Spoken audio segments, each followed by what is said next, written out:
Hello, welcome back to my channel. അപ്പോൾ ഇന്നത്തെ ഒരു വീഡിയോ കരിമീൻ പൊള്ളിക്കുന്നത് കേട്ടോ.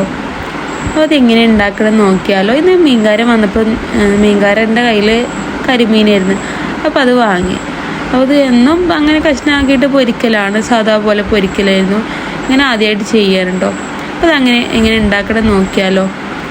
ആദ്യം അതിലേക്ക് ഉപ്പും മഞ്ഞൾപ്പൊടിയും മുളക് പൊടിയൊക്കെ ഇട്ടിട്ട് നല്ലോണം മസാല കൂട്ടി വെച്ച് കുറച്ച് നാരങ്ങ നീരൊക്കെ പിഴിഞ്ഞിട്ട് പിന്നെ നമുക്ക് കുറച്ച് ഒരു അരമണിക്കൂർ റെസ്റ്റ് ചെയ്തതിന് ശേഷമാണ് ഞാനിത് പൊരിക്കണത്. നല്ല വെളിച്ചെണ്ണയിലാട്ടോ പൊരിക്കണത്.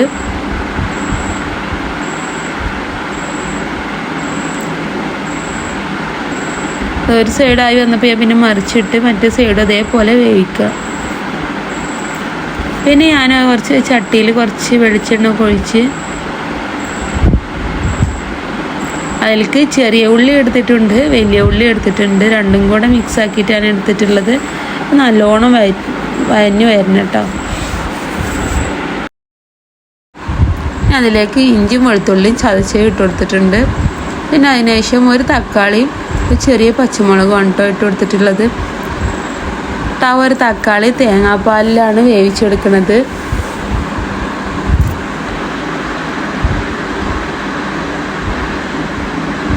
അത് നല്ലോണം ഒന്ന് മിക്സാക്കി കൊടുക്കുക. എന്നിട്ട് നമുക്കത് മൂടി വെച്ച് വേവിക്കുക.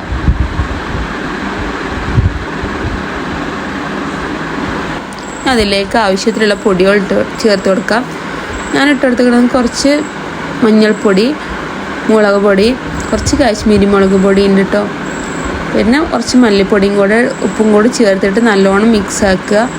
ഇതാണ് നമുക്ക് അതിലേക്ക് വേണ്ടിയിട്ടുള്ള മസാല. പിന്നെ ഞാൻ പോയിട്ട് ഇലയൊക്കെ വെട്ടിക്കൊടുന്ന് നല്ലോണം കഴുകുകയാണ് കേട്ടോ. അതിലേക്ക് കുറച്ച് മസാലയിൽ കുറച്ച് വേപ്പിൻ്റെ ഇലയൊക്കെ ഇട്ട് കൊടുത്ത് നമുക്ക് ഈ ഇല ഒന്ന് വാട്ടിയെടുക്കണം. ഇനി ആ മസാല അതിലേക്ക് വാഴൻ്റെ ഇലയിലേക്ക് ഇങ്ങനെ ഇട്ട് കൊടുത്തതിന് ശേഷം അതിൻ്റെ മേലെ മീൻ വെച്ച് കൊടുക്കുകയാണ് ചെയ്യേണ്ടത്. അതിൻ്റെ മേലെ മസാല തേച്ച് കൊടുക്കുക.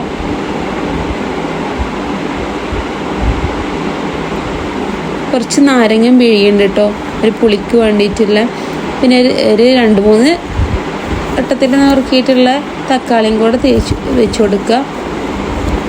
ഇതേപോലെ കെട്ടിയിട്ട് അതെല്ലാതും ഇതേപോലെ ചുട്ടെടുക്കുക കേട്ടോ. ചട്ടി കെട്ടിയിട്ട് നല്ലോണം ആ ഒരു എണ്ണയിൽ കിടന്നിട്ട് ഒന്ന് ഇങ്ങനെ നല്ലോണം വേവിച്ചെടുക്കണം. ഇതിങ്ങനെ തിരിച്ചും മറിച്ചിട്ട് നല്ലോണം വേവിച്ചെടുക്കണം കേട്ടോ. ആ ഇല ഒന്നും ഇങ്ങോട്ട് മൊരിഞ്ഞ് വരണം.